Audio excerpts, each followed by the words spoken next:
سوال بعدی، نظر اسلام درباره اهدای عضو کسی که مرگ مغزش تایید شده چیست؟ اگر خب تا که زنده هست نمیشه اون یارو اگر زنده است شما بله جیگرش رو بکشید یا واشکی بفروشید، خب این درست نیست. اما خب کسی که از دنیا رفته، یک بار کسی که از دنیا رفت وصیت هم کرده، گفتم مانع نیست اگر شما خواستید کبد مرا، قلب مرا، چشم مرا، زبان مرا، یک عضوی از اعضای مرا به کسی دیگر بدهید.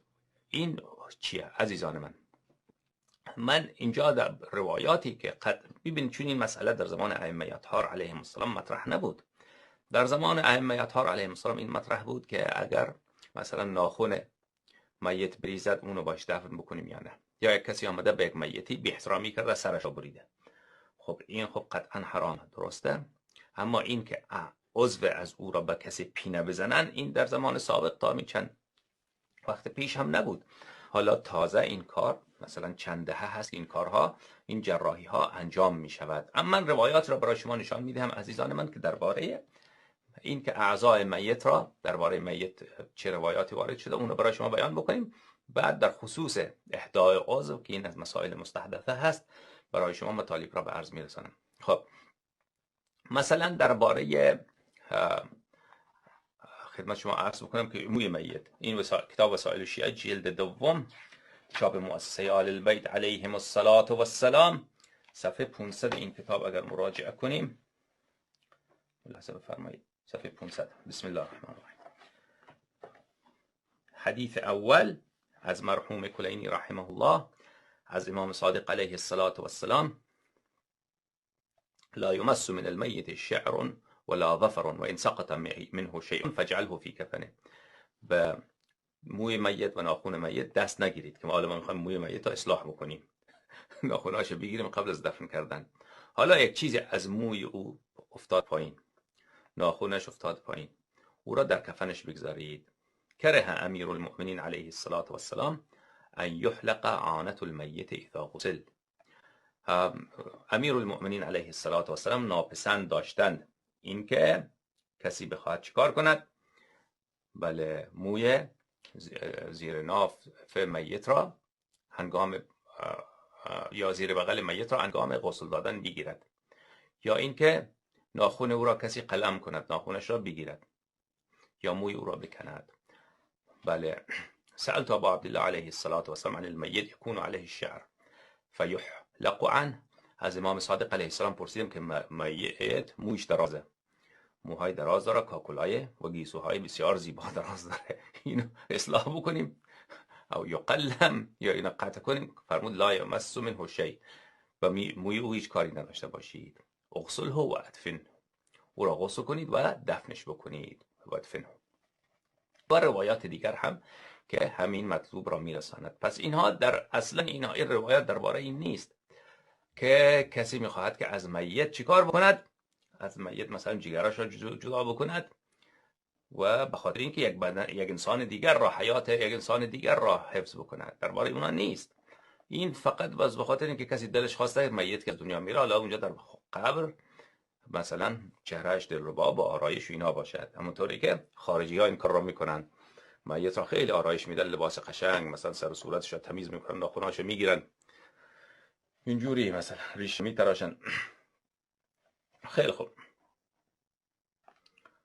بله خب این کار را نکنید. حالا روایات دیگر درباره این که کسی به حق میت مثلا چاقو بگیره سرش را ببرد، کتاب وسائل الشیعه جلد 29 چاپ مؤسسه آل البیت علیهم الصلاة و السلام، خدمت شما عرض کنم اینجا صفحه 328.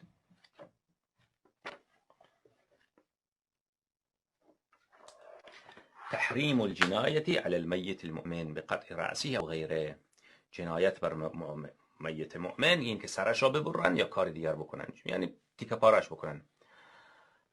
قطع رأس المیت اشد من قطع رأس الحی. امام صادق علیه السلام فرمودن که انسان سر یک انسان مرده را ببرد از این گناه شدیدتر است از این که یک انسان زنده را شما سرش را از بدنش جدا بکنید، سرش را از بدنش جدا بکنید.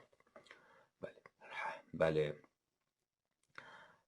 حدیث بعدی از امام صادق علیه السلام به ایشان عرض کردم رجل قطع رأس میت، یک کسی رفت سر یک مرده را بریده. قال حرمت المیت که حرمت الحی، فرمودن که حرمت میت مانند حرمت زنده هست، یعنی اگر مؤمن بود حرمت دارد، اگر مؤمن نبود حرمت ندارد. خیلی خوب. فرمود ان الله حرم المؤمنین، حرم من المؤمنین امواتا ما حرم منهم احیاء.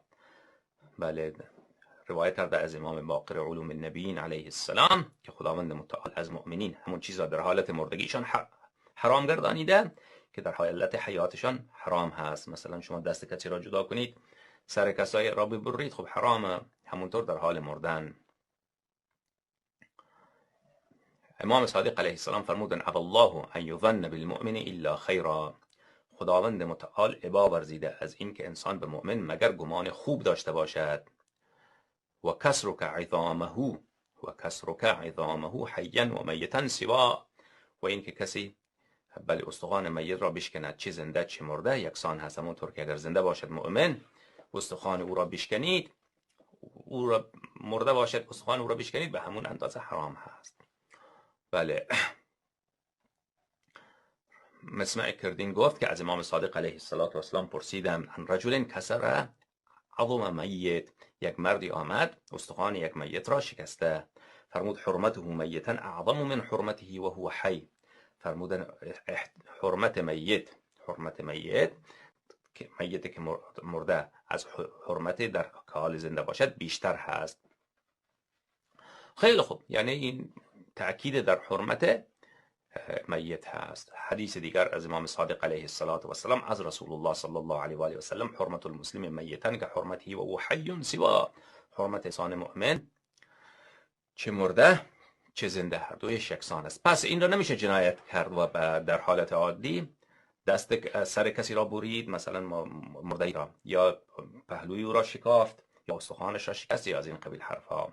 خب این درباره مسلمان و مؤمن هست، در مسلمان و مؤمنه. حالا اگر زندگی یک کسی در خطر بود، مثلا شما جگری کار دارید، یک جوانی یا یک پیرمردی جگر احتیاج دارد، اگر این جگر ترانسپلانت بشود از بدن یک کسی به او برسد، او زنده میماند. اگر هم نرسد او چیکار میشود؟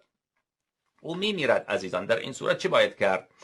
من خدمت شما عرض برسانم که خب درباره این ما حدیث نداریم، اما خب اگر تا حد توان، اگر انسان بتواند از غیر مسلمان به دست بیاورد، خب این بهتره دیگر. درباره غیر مسلمان که هیچ گونه حرمتی نیست، میت غیر مسلمان که اونا خودشان ایرادی ندارن، خب بله که میت اونها را کسی پاره بکنه، جگرش را پول بدید بخرید، مثلا چشمش را بخرید، این که درباره غیر مسلمان. حالا اگر مسلمان پیدا نشد چه کار بکنید؟ ببینید دوستان عزیز، این حدیث را ببینید شما در کتاب شریف قرب الاسناد، بسم الله الرحمن الرحیم، قرب الاسناد از کتاب‌های خیلی عالی ما شیعیان هست و این روایت نفی حرج زیاده. حالا من یک روایت برای شما نشان میدهم، چون این مسئله واقعا حرجیه. یک کسی میمیرد، شما جگر احتیاج دارید، اونجا میت مرده، میت هم ورثه‌اش راضی اند، مثلا دیگر شبهه‌ای نیست. غیر شبهه همینه که این ما جگرش را بگیریم یا نگیم.